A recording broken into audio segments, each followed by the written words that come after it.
Well, welcome back to the channel. Being on a fixed income, now that I'm retired, some things are quite expensive. And one of those things is these little green Coleman propane tanks.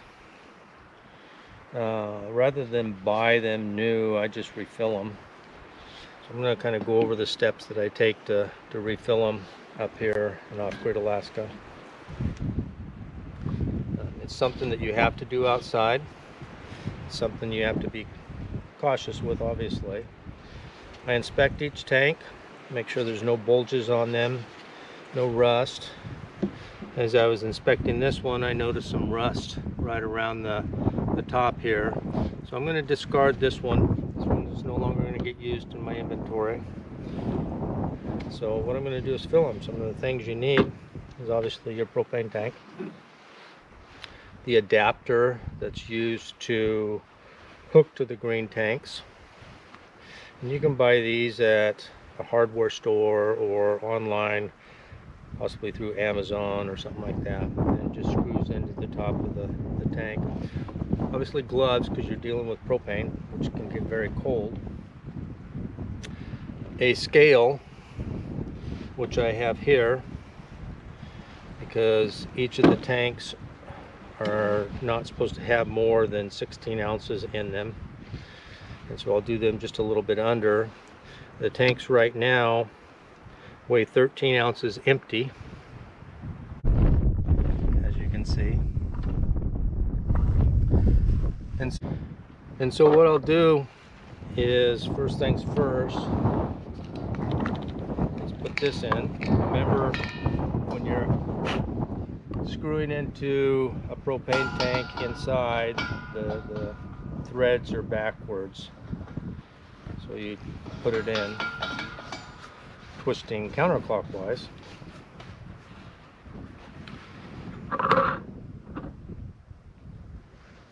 Twisting counterclockwise. Then you want to get it nice and tight so it doesn't leak. And obviously I don't have a large crescent. My channel locks here work great because they fit the thread very well without damaging it.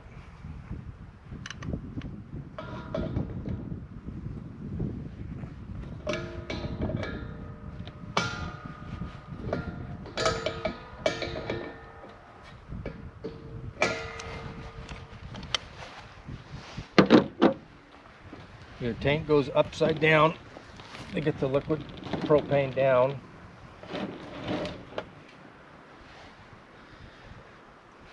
And again, like I said, this one is 13 ounces. Put it in, screw it on.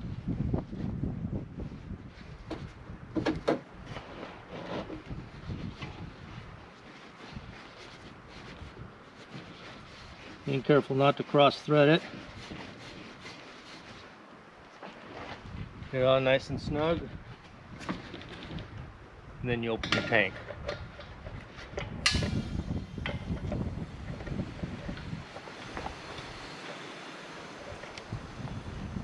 And you'll hear it filling. I don't know if you can hear that. It's filling. And I'll let it go till I don't hear it anymore.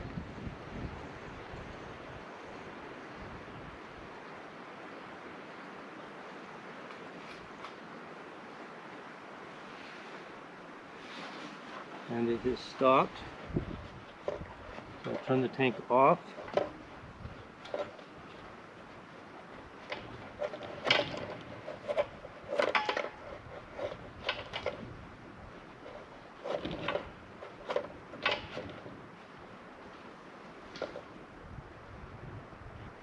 Once it's off,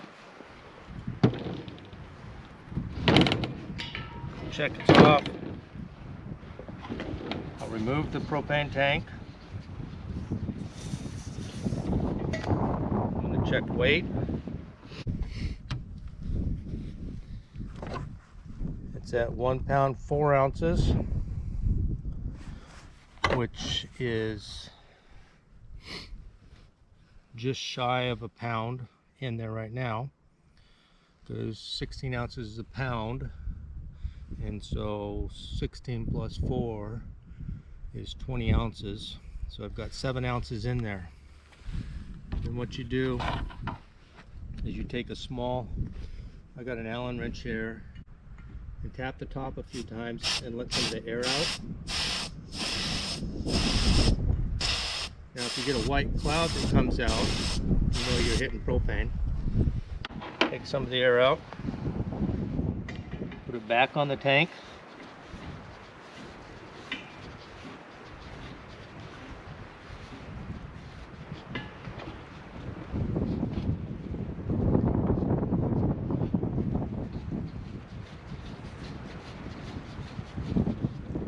Snug. Open it again.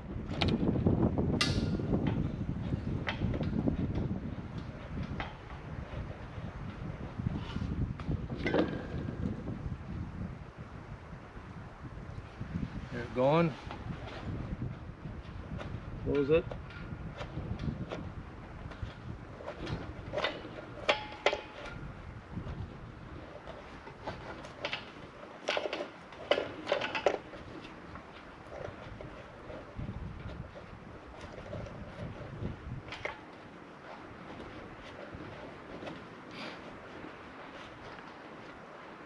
It's nice and closed.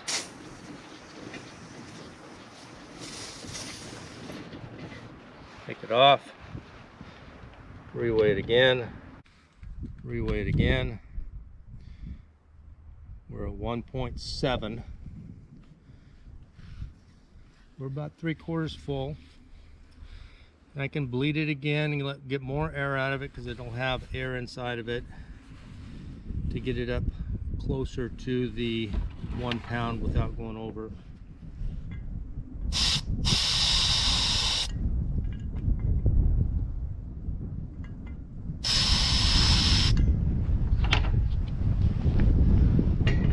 Put it back on.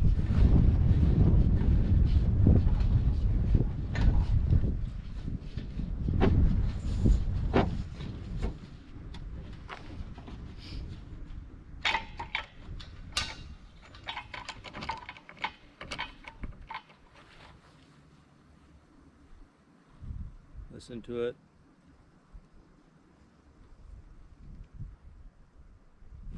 And it stopped. Close it.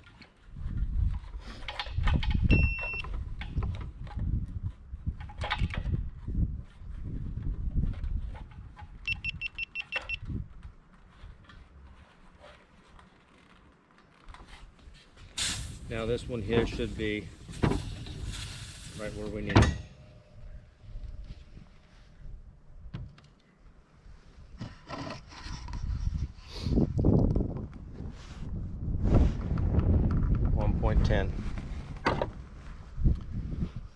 So 26 ounces would be 1 pound, since it was 13 ounces to begin with, and at 16, actually 29 ounces would be 1 pound. In there we've got 1.10, which is 16 plus 10, which is 26 ounces. So we're just shy of a pound. It feels full, and that's how it's done. So let me get through and do all these. Again, the one I'm rusty, I'm not doing because it's been inspected. I'm going to the next one, remeasure it, weigh it, so I know where it's at, and just repeat the process. Remember, you got to wear gloves, or you should wear gloves. Liquid propane is very cold.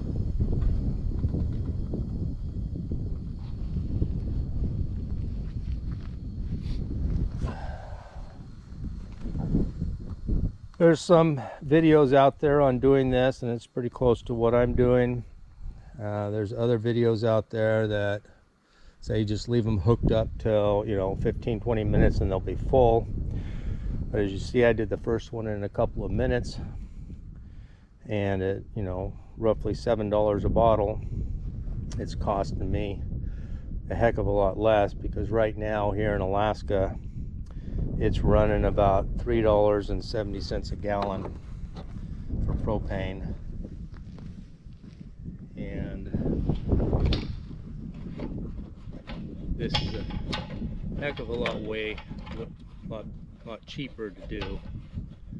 It's quite cold out here today.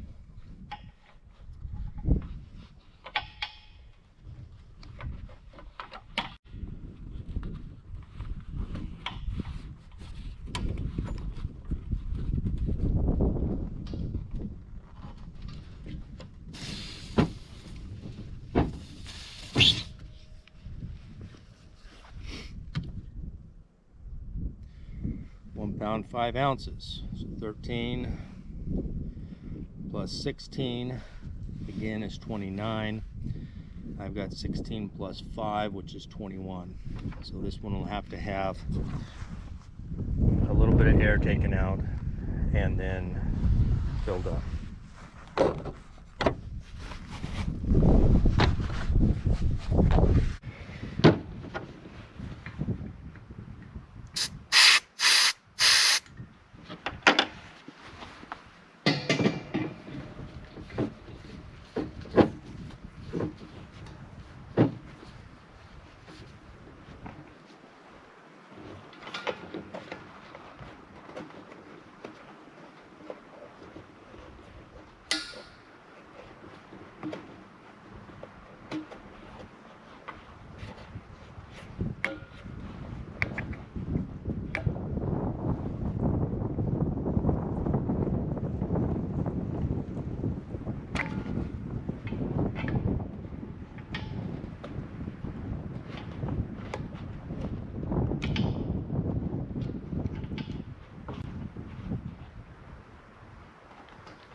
'So the little green propane bottles, I use those for my little Insta-Hot for my shower.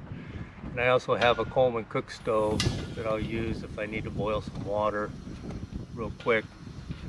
That's not hooked up to my 100-pound tank.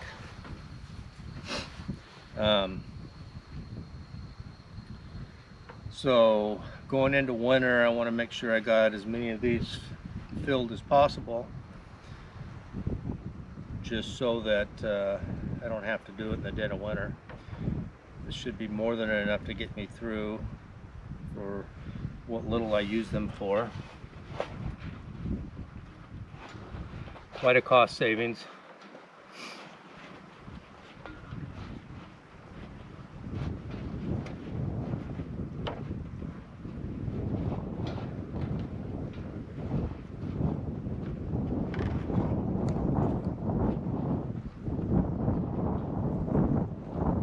Make sure it's all the way closed.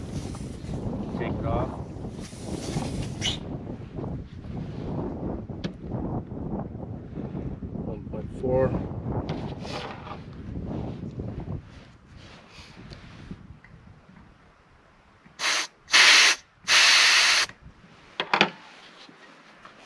Again, like I said, I don't want to take them up all the way to exactly a pound. I want to keep them just under, because we're at about 33 degrees outside right now. These will be stored, the majority of them, in the log cabin where they'll stay cool. But in the event I take them inside the main cabin where it's a little bit warm, I don't want them to expand to the point where they're dangerous. You don't transport them anywhere other than back and forth between the cabins. They are just for use here. So quite a simple task. So let's get this all done.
So I hope you enjoyed this video, this short video. One of the positives to doing this, besides the cost saving, especially when you're on a fixed income, is these canisters that, while you're reusing them, while they're still in good shape, aren't going into the landfills. So it's one less thing you got to throw away. So the cost saving, the less taking stuff to the dump that's the steel canister, it helps out. So every little bit helps. So if you get an opportunity and you want to save a little bit of money and you feel comfortable doing this, by all means, do it. It's a quick thing. If you're going